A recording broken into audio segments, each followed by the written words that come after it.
Au XXIe siècle, les collectivités ont à leur disposition un plan d'action. C'est l'agenda 21 local. Il s'intéresse aux principaux aspects du développement durable: l'économie, le social et le culturel, et l'environnement.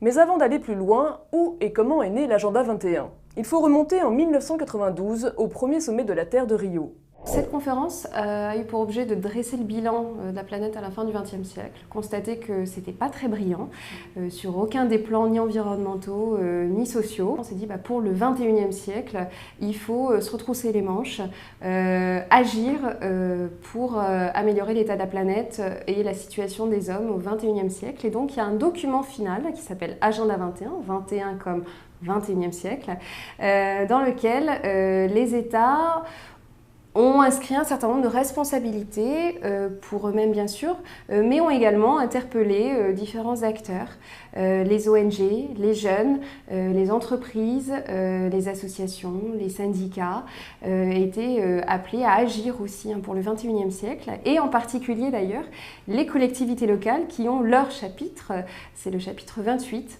qui les incitait à mettre en place à leur échelle un plan d'action en faveur du développement durable. L'agenda 21 local est une démarche volontaire de la part des collectivités. Aucune loi ne les oblige. La mise en place d'un agenda 21 part donc de l'observation d'un territoire et des enjeux environnementaux et économiques ou sociaux qui y sont liés.